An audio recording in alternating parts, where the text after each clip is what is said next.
Hi everyone, in this video we're going to learn how to recreate some stock photos to avoid using commonly used ones, taking advantage of generative AI in Adobe Express. Actually, I got the idea of this tutorial after seeing a video on the Mustang video collection channel, and you can find the link to that video in the description. First, we're going to recreate this familiar photo, commonly used in especially business and or office related UI UX design projects and case studies. First, I'm gonna click media and then generate image.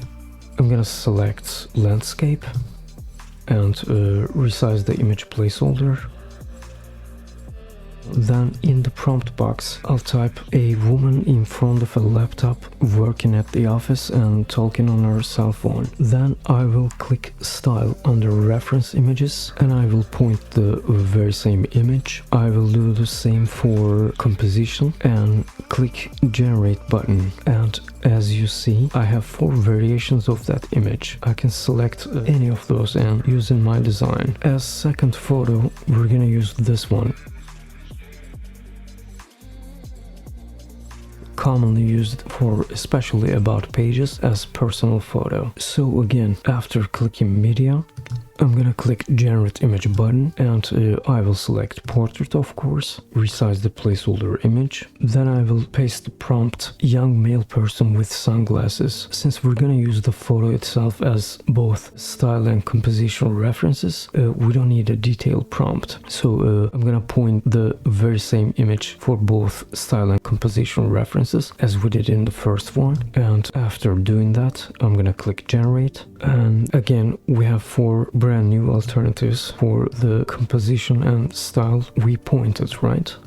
I'm sure you've got the idea by now, but I wanted to use also this image. I'm sure many of you are familiar with, used especially as avatars, profile photos, etc. Again, after clicking generate image, selecting portrait and resizing the placeholder box,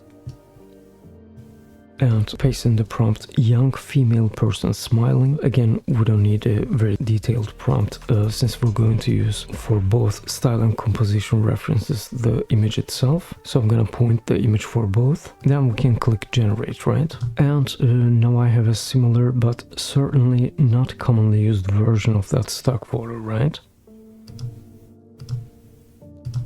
I can select any one of them and use in my project. By the way, my suggestion is, while you're in Adobe Express, after clicking the media, searching for stock photos here, after placing it to your page, if you're not happy with it, recreating it after exporting the image and pointing it for both style and composition references and recreating it as we did for these photos. My main purpose was doing a demonstration of overly used ones in this video, so that's why I chose those photos. I hope you liked this quick tutorial. If you'd like to see more, be sure to subscribe and turn the notifications on. Also, don't forget to check my other tutorials, and see you on the next one.